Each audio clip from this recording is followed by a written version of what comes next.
Amen. Oui, gloire à Jésus.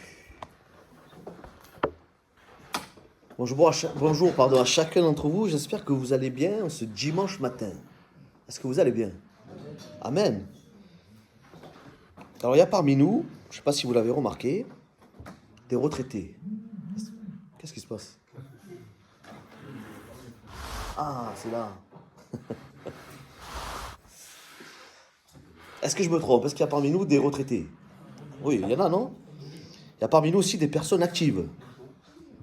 Ah, amen. Je n'ai pas dit qu'ils n'étaient pas actifs, mais j'ai dit qu'il y a des personnes actives pour pouvoir payer les retraités. C'est normal. Je vois aussi qu'il y a des enfants scolarisés, il y en a qui ne sont pas scolarisés encore. Il y a peut-être des personnes sans emploi. Mais j'ai envie de dire, quelle que soit notre situation, qu'on soit actif, inactif, étudiant, retraité, à la recherche d'un emploi peut-être, je pense que nous avons tous, sans aucune exception, besoin à un moment ou un autre, je ne sais pas si vous allez me contredire, mais d'un temps de repos. C'est vrai ou pas? Je pense qu'on a tous besoin d'un temps pour souffler. Un temps aussi peut-être pour nous personnellement, peut-être un moment aussi pour passer du temps avec notre famille. Et ce dont nous avons surtout besoin, je pense, c'est d'un temps mis à part pour le Seigneur. La Bible, vous savez, parle d'un temps de repos dans de nombreuses reprises. Je crois, elle en parle 70 fois, un truc comme ça. Je ne sais pas compter, hein, mais il me semble, les chiffres que j'ai regardés, je crois qu'il en parle 70 fois, pour différentes raisons. Alors, il existe plusieurs traductions du mot repos. Il y a des traductions donc, dans l'Ancien Testament, vous savez que l'Ancien Testament, il a été écrit en hébreu. Il y a des traductions aussi dans le Nouveau Testament, qui lui est écrit en grec. Alors ce matin, par exemple, je vous rassure, mais on ne va pas faire de cours d'hébreu ni de grec. Hein. Ce n'est pas ça qui nous intéresse. J'aimerais que nous puissions nous arrêter sur une réalité biblique. Et une seule réalité, sur le repos. Donc le repos, déjà, pour commencer, c'est un principe qui a été institué par Dieu. Genèse 2, et les versets 2 et 3, c'est les premiers versets que nous allons prendre ce matin. Donc dans le livre de la Genèse, dans le chapitre 2, les versets 2 et 3. Dieu acheva au 7e jour son œuvre qu'il avait faite. Et il se reposa au 7e jour de toute son œuvre qu'il avait faite. Dieu bénit le 7e jour et il le sanctifia, parce qu'en ce jour, il se reposa de toute son œuvre qu'il avait créée en la faisant. Là, le mot utilisé ici, c'est Shabbat. Et Shabbat, ça veut simplement dire cesser, s'arrêter, se reposer. Alors il est dit, il se reposa. Qui il? C'est Dieu. Alors on peut s'imaginer que pour tout mettre en place en 6 jours, ça a dû être très fatigant pour Dieu. Hein. Ah, c'est compliqué, vous imaginez mettre le ciel, la terre, les animaux, l'homme, la femme. Ah, il a dû être bien fatigué. Mais est-ce que vous pensez que Dieu peut être fatigué? Alors moi j'ai réfléchi, j'ai dit, est-ce que Dieu peut se fatiguer? Je me suis dit, j'espère que Dieu est infatigable. Vous savez pourquoi? Rien que déjà, pour l'énergie, la patience qu'il use envers moi, et je pense qu'il ne doit pas être fatigable, Dieu. Non, Dieu ne s'est pas reposé parce qu'il était fatigué. Dieu, en fait, qu'est-ce qu'il a fait? Il s'est reposé pour établir un principe. Et ce principe, en fait, on le retrouve clairement dans Exode, au chapitre 34 et le verset 21. Regardez ce que nous dit la parole, Exode 34, verset 21. Tu travailleras 6 jours et tu te reposeras le 7e jour. Tu te reposeras même au temps du labourage et de la moisson. Alors on va s'arrêter une minute sur ce verset. Là, on est dans un moment particulier de l'histoire du peuple juif. On est juste après, vous savez, le veau d'or. Juste après le veau d'or. Dieu, qu'est-ce qu'il va faire? Il va renouveler son alliance avec son peuple. Alors, je ne sais pas si vous vous souvenez, mais Moïse avait brisé les tables de la loi. Donc Dieu, qu'est-ce qu'il va faire? Il va demander à Moïse de prendre encore 2 pierres, comme les premières qu'il avait prises. Et Dieu va écrire lui-même dessus, en rappelant les commandements, en fait, qui vont structurer la vie du peuple juif. Donc le sabbat, le jour du repos, fait partie des fondements de la vie du peuple de Dieu. C'était un fondement bien établi. La règle a été assez simple, hein, mais facile à régler. Vous travaillerez 6 jours, et le 7e jour sera repos obligatoire. quelles que soient les conditions et les circonstances. Que ce soit le temps des labours, le temps des moissons. Alors je ne sais pas vous, on a 10 commandements dans la parole de Dieu. Ah mais celui-là, je ne sais pas pourquoi, moi c'est un de mes préférés. Hein. Je ne sais pas vous, mais moi je l'aime bien. Il est bien celui-là. Et je pense qu'on l'aime en général. Hein. Il nous oblige à prendre un jour de repos. C'est bien. Alors j'ai envie de te dire, même si ton patron te promet une belle prime à la fin du mois, le Seigneur te dit, tu travailleras 6 jours, et le 7e jour, tu te reposeras. Alors vous l'avez compris, hein, je ne parle pas d'un jour de congé, une fois de temps en temps, mais en fait c'est de prendre un temps de repos de façon en fait régulière. On travaille 6 jours, et on prend un temps de repos le 7e. Voilà, la règle elle est très très simple.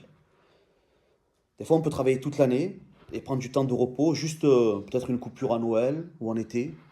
Moi quand j'avais mon entreprise, en général c'est ce que je faisais. Entre Noël et jour de l'an, entre le 25 et le 31 décembre, je ne prenais pas de chantier, je ne travaillais pas. Et alors quand on est dans le bâtiment, je ne sais pas si vous connaissez le bâtiment, mais en général au mois d'août, on ne travaille pas. Donc pendant 3 semaines, je prenais 3 semaines au mois d'août. Et le reste de l'année, je travaillais du lundi au samedi. Et vous savez ce que je faisais le dimanche? Parce que je travaillais beaucoup. Ah, exactement. Le dimanche, je dormais. Je dormais tout le dimanche. Mais la parole de Dieu, elle ne dit pas ça. Elle ne dit pas travailler 6 jours et dormir le 7e.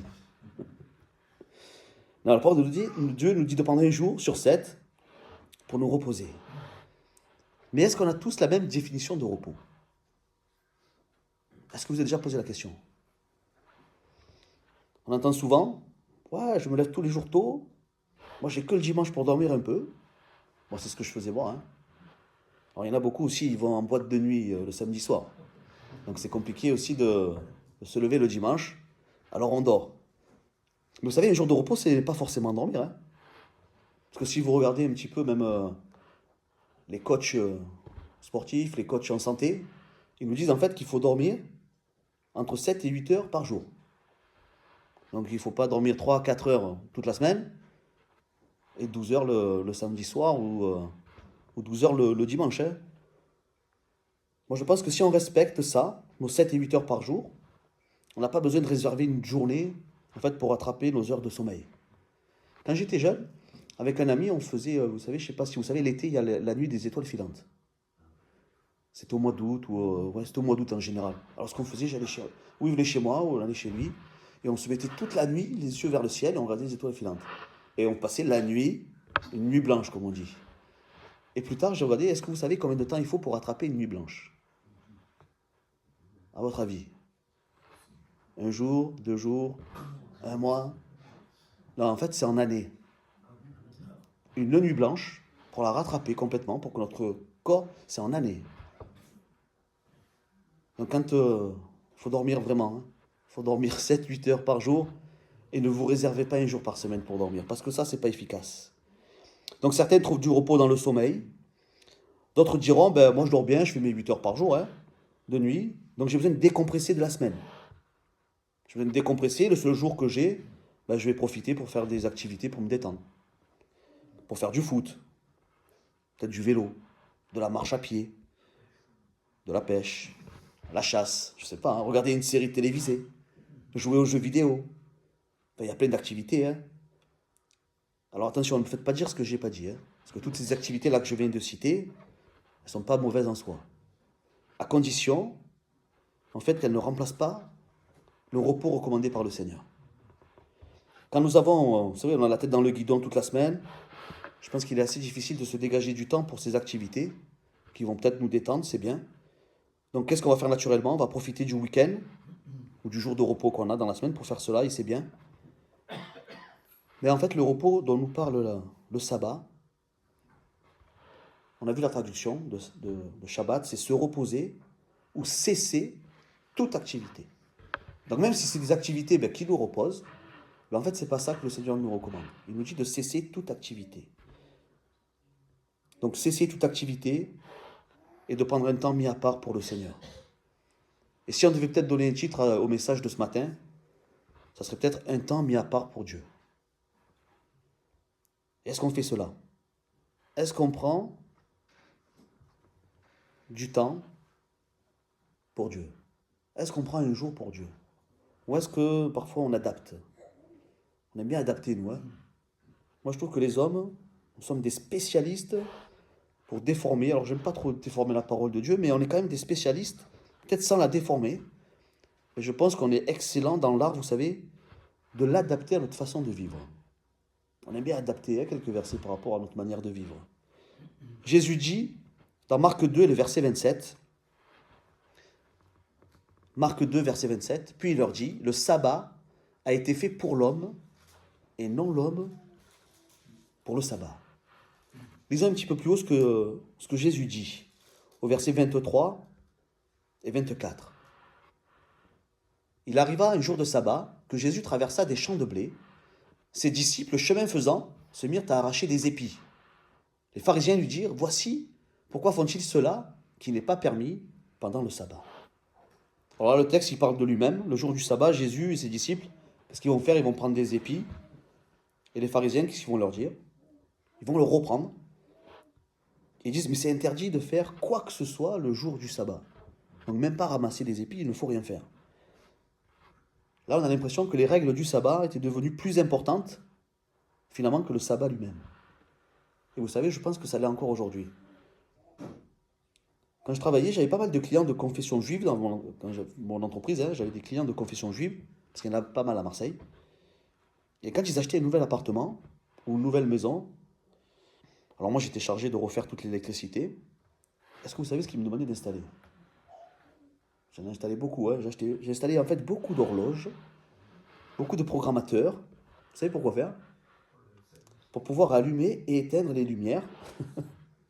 Même des fois le téléviseur, du vendredi soir au samedi soir. Alors comme il était interdit de toucher l'électricité, vous ne pouvez pas toucher l'électricité, alors j'installais des horloges et tout ça, pas besoin, ça se faisait de manière automatique. Ils ne touchaient pas l'électricité, c'est vrai, ils respectaient le sabbat. Mais j'ai l'impression que le résultat était le même. Parce que s'ils ne peuvent pas regarder la télé, s'ils doivent cesser toute activité, ben je pense qu'on cesse toute activité. Revenons aux pharisiens. Jésus va faire mention de David pour leur montrer en fait à quel point leurs remarques n'étaient pas du tout à propos. Les remarques qu'ils avaient fait les pharisiens, c'était pas adapté.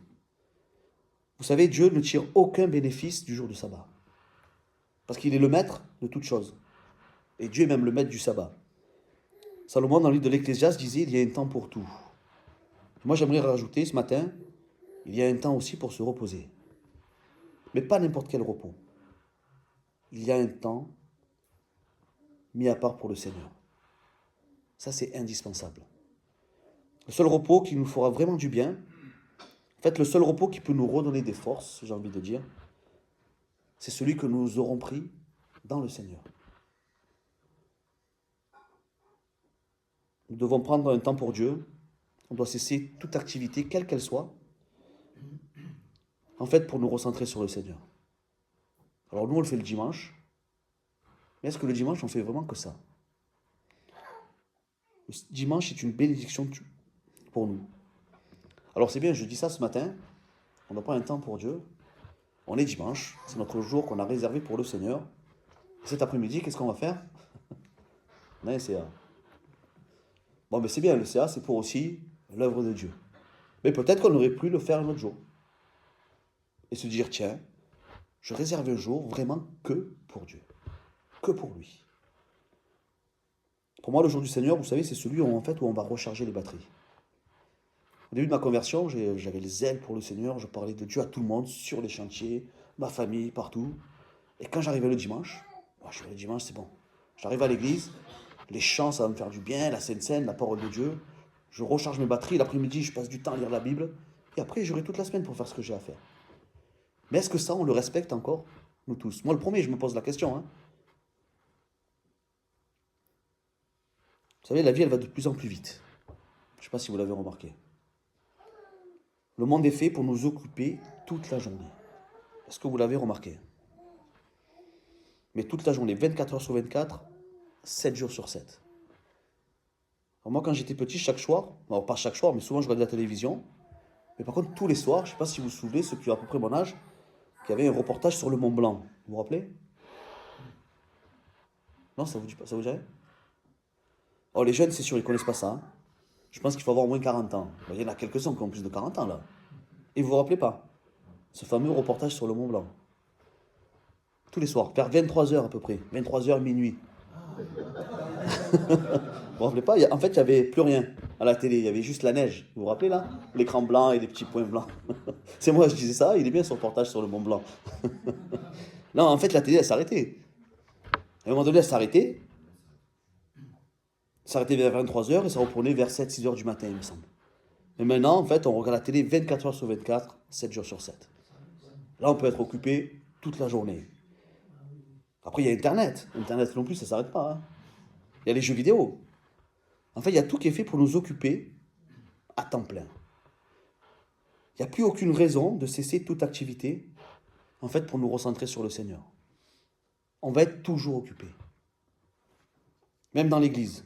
Le dimanche, en semaine. Alors c'est bien, on a des activités dans l'église. Mais prenons-nous vraiment un temps pour Dieu ou pour vivre la communion fraternelle? Ou est-ce que c'est une occupation de plus? Est-ce que le dimanche, ça ne devient pas finalement une occupation de plus? Est-ce que le jeudi soir, nos réunions de prière, ce n'est pas une occupation de plus? Est-ce qu'on prend vraiment ces temps pour le passer dans la présence de Dieu? Vous savez, le seul repos qui va nous restaurer, le seul repos qui va nous faire du bien, ben c'est le temps qu'on aura passé avec Dieu. On peut le passer dans la louange, dans la prière, dans l'adoration, dans la lecture de la parole. Mais il faut que ce soit vraiment un temps réellement mis à part pour lui.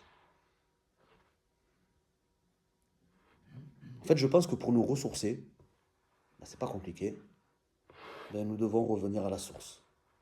Jésus a dit, je suis la source d'eau vive. Il a dit également, dans Matthieu 11 et le verset 28, venez à moi, vous tous qui êtes fatigués et chargés, et je vous donnerai du repos. En fait, le véritable repos que nous pouvons avoir,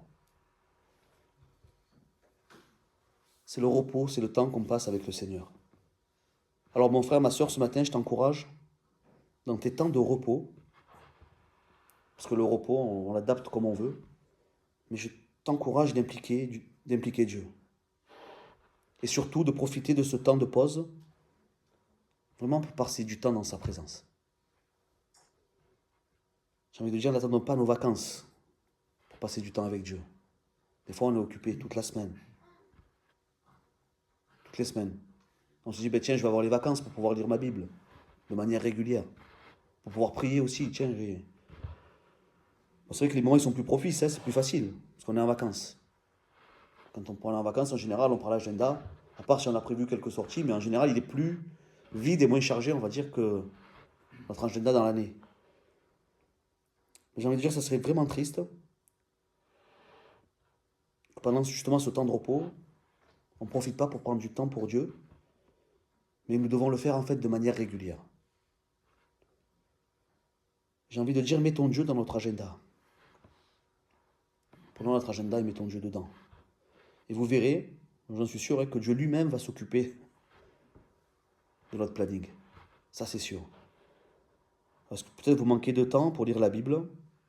Et j'ai envie de dire, impliquez Dieu et il va vous trouver du temps. Quelques années, quand je travaillais beaucoup, alors pas que je ne travaille pas beaucoup là, mais je travaillais beaucoup, de 6 heures à 22 heures des fois. Donc j'avais pas trop de temps, vous savez, j'avais mes chantiers, j'avais pas mal de choses à faire. Et quand j'ai fini mes chantiers, il fallait que je rentre à la maison, il fallait faire les factures, il fallait faire les devis, il fallait préparer encore les chantiers qui allaient venir. En fait, j'avais un agenda bien rempli. Et un soir, dans ma prière, j'ai demandé du temps pour pouvoir un petit peu lire la Bible. Mais vraiment, je voulais m'attarder sur la parole de Dieu. Alors c'était l'hiver, je me rappelle c'était l'hiver. Vous savez ce que j'ai dit dans ma prière? Je dis, Seigneur, j'aimerais avoir un petit peu de temps pour pouvoir lire ta Bible, passer du temps dans la prière. Je dis, tiens, là c'est l'hiver. Je dis, si tu pouvais me donner, je ne sais pas, moi, une petite grippe. Comme ça, je reste à la maison, tranquille, quelques jours, tranquille, et je peux lire ma Bible. Mais Dieu qui connaît toutes choses, parce qu'en fait, je ne pouvais pas être malade. Hein. Parce que pour moi, être malade, ça signifiait quoi? Ça signifiait pas de travail, pas d'argent pour payer les factures, donc c'était compliqué. Hein. Donc j'ai pas eu de grippe. Merci Seigneur. Et les jours qui ont suivi, vous savez ce qui s'est passé? Chaque matin, 4 heures du matin, bon, j'avais les yeux réveillés et plus moyen de me rendormir. Et je luttais, je dis mais c'est pas possible, il faut que je m'endorme. J'ai puré, je me lève à 6 heures. Ah non, non, j'ai pas mes 6 heures de sommeil, mes 7 heures de sommeil, je vais être fatigué là. Alors, sur les chantiers, ça va être la galère. Alors pendant quelques jours, vous savez, j'ai lutté. Hein. Et un matin, pareil, réveil, 4 heures. Enfin, je me suis rappelé de ma prière. Du temps pour lire la Bible. Et d'un coup, là, j'avais 2 heures devant moi. J'avais 2 heures chaque matin pour lire et prier. J'avais 2 heures pour passer du temps avec Dieu. Alors mon frère, ma soeur, je ne connais pas les agendas de chacun. Mais faites une chose cet après-midi, là, peut-être. Vous savez ce que vous allez faire? Vous allez prendre un stylo. Ou alors vous allez prendre votre smartphone. Et vous allez regarder les endroits libres que vous avez. Et je vous encourage à écrire un temps mis à part pour le Seigneur. Un moment pour passer du temps dans la présence de Dieu. Un moment où vous cessez toute activité. Un moment aussi où vous mettez peut-être vos soucis de côté. Pour être simplement dans la présence de Dieu. Vous savez, avoir un temps de qualité avec Dieu, qu'est-ce que ça va faire? Ça va nous renouveler. Ça va nous rafraîchir, ça va nous revigorer. Lisons ensemble Exode 20, les versets 8 à 11. Exode 20, et les versets 8 à 11. Souviens-toi du jour de repos pour le sanctifier. Tu travailleras 6 jours et tu feras tout ton ouvrage. Mais le 7e jour est le jour du repos de l'Éternel, ton Dieu. Tu ne feras aucun ouvrage, ni toi, ni ton fils, ni ta fille, ni ton serviteur, ni ta servante, ni ton bétail, ni l'étranger qui est dans tes portes. Car en 6 jours l'Éternel a fait les cieux, la terre et la mer, et tout ce qui est contenu. Et il s'est reposé le 7e jour. C'est pourquoi l'Éternel a béni le jour du repos et l'a sanctifié. En fait, Dieu, après avoir fait toute la création, il s'est reposé le 7e jour, il a béni ce jour. Et en fait, il nous donne comme commandement, et ce commandement, c'est d'observer ce jour de repos. Mais pas n'importe quel repos. Parce qu'il a dit qu'il le bénit, il le sanctifie. Alors quoi de plus sain, j'ai envie de dire, mon frère, ma soeur, que de passer du temps de repos avec le Seigneur. Ce jour-là est sanctifié. Il est sanctifié pour lui. Il n'est pas fait pour vaquer en fait à nos activités. Ce jour que le Seigneur nous dit de mettre à part, c'est un jour béni et sanctifié. Dieu a béni et sanctifié le jour du repos, mais pas n'importe quel repos. Un repos dans sa présence. Parce qu'en fait, le seul repos qui nous restaure vraiment, en fait, ce n'est pas l'absence d'activité qui nous fait du bien. L'absence d'activité, ça va peut-être reposer un tout petit peu notre corps, mais ça ne va pas vraiment faire du bien. Ce qui nous fait du bien, c'est la présence de Dieu. Alors je me pose cette question, vous pouvez vous la poser aussi. Hein. Avons-nous réellement dans nos agendas un temps mis à part pour Dieu? Est-ce que le dimanche et le jeudi soir, ce n'est pas juste une réunion de plus? Parfois, nous sommes vraiment fatigués. Une bonne nuit de sommeil suivie d'une grasse matinée nous ferait vraiment du bien. Mais Jésus nous dit ce matin, venez à moi, vous tous qui êtes fatigués et chargés. Et c'est moi qui vais vous donner du repos. En fait, le sabbat voulu par Dieu n'est pas un jour à cocher sur notre calendrier, tout simplement. Le jour du repos voulu n'est pas de venir chaque dimanche à l'église par obligation. Parce que si on vient par obligation, en fait, on va faire comme les pharisiens. Parce que les pharisiens, ils ont fait du sabbat une performance religieuse. Oh, moi, je suis présent à toutes les réunions. Un jour de repos sans Jésus, j'ai envie de dire, n'a aucune utilité. Parce que le véritable repos se trouve en Jésus-Christ. Alors venons à Jésus, avec nos fatigues, avec nos soucis, qui sont peut-être d'ordre spirituel, émotionnel, peut-être d'ordre matériel aussi. Et Jésus, en fait, nous donnera ce véritable repos, qui ni nos efforts, ni notre fidélité à l'Église ne peuvent produire. En fait, en lui, le véritable sabbat se vit chaque jour. Imaginez, je ne sais pas que vous portez depuis des semaines un sac rempli de pierres. Peut-être que chaque pierre, ça représente les soucis, les échecs, la culpabilité, les blessures. Vous êtes épuisé, vos épaules sont lourdes, c'est lourd un sac rempli de pierres. Et pourtant, qu'est-ce qu'on fait? On continue à avancer. Mais Jésus nous dit de venir à lui. Vous tous qui êtes fatigués et chargés. Des fois, on ne se rend pas compte, mais on est chargé quand même. Le sabbat, ce n'est pas seulement un jour à observer. En fait, c'est ce moment où on peut déposer nos sacs remplis de pierres. Quand nous venons à lui, en fait, ce qu'on fait, c'est qu'on pose nos soucis. Quand on passe du temps avec le Seigneur, on va poser un petit peu nos fardeaux. Et en fait, on va découvrir le véritable repos. Qui ne va pas être basé sur nos efforts, qui ne va pas être basé sur nos traditions, qui ne va pas être basé sur nos grasses matinées, ni notre journée à rien faire sur le canapé. En fait, en Jésus, le véritable sabbat devient une réalité quotidienne. Quand on est en Jésus, nos cœurs se reposent. Quand on est en Jésus, dans sa présence, nos âmes se libèrent. On a une expression à Marseille qui dit « on marche sur l'eau ». Quand on est avec Jésus, on marche sur l'eau. Croyez-moi. La religion, en fait, elle nous propose un jour de sabbat qui peut même peut-être des fois devenir une charge. Des fois, on a passé toute la semaine, oh là là, dimanche, il faut que j'aille à l'église. Mais normalement, on ne devrait pas être comme ça. Il ne faut pas que le dimanche, ça devienne une charge. Au contraire, c'est dimanche, je vais pouvoir me reposer dans le Seigneur. Dimanche, je vais pouvoir recharger mes batteries. C'est comme ça qu'on doit appréhender le dimanche. C'est comme ça qu'on doit appréhender le sabbat. Jésus est maître du sabbat et il nous propose en fait un véritable repos basé sur une relation avec lui. Donc ce matin, j'ai envie de dire, venons à Jésus et expérimentons la paix et le repos que procure sa présence. Venir à l'église chaque dimanche et passer du temps dans la présence du Seigneur, en fait, c'est une véritable bénédiction pour nous. Il y a une seule condition. La seule condition, elle est simple, c'est qu'on prenne vraiment ce temps pour vraiment être dans la présence de Dieu. Vous savez pourquoi? Parce qu'un jour dans ses parvis, vaut mieux que 1000 ailleurs. Donc faisons du sabbat un temps mis à part pour Dieu. Profitons de ce temps que le Seigneur nous dit de nous reposer et de nous reposer en lui. Parce que c'est lui qui va nous décharger de tout fardeau, de toute fatigue. C'est lui qui va nous revigorer. C'est lui qui va nous redonner de la force. C'est pas de dormir. C'est pas de nous changer les idées. Ce que nous devons changer, c'est ce qu'il y a dans notre cœur. Et ça, il n'y a que le Seigneur qui peut le faire.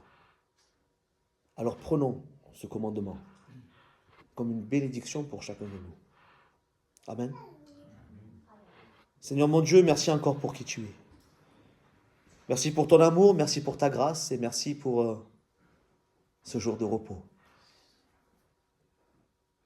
Que tu nous encourages à observer.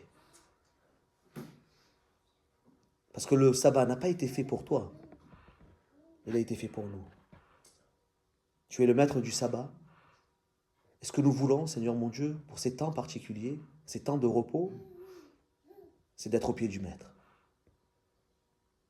Alors merci Seigneur encore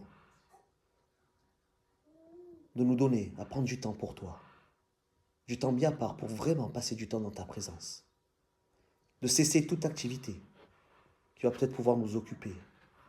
Même si ça nous repose le corps, ça peut occuper notre esprit. Et ce que nous voulons, c'est être à tes pieds, Seigneur mon Dieu. Merci Seigneur encore de venir renouveler nos forces. Merci de nous faire du bien, Seigneur mon Dieu.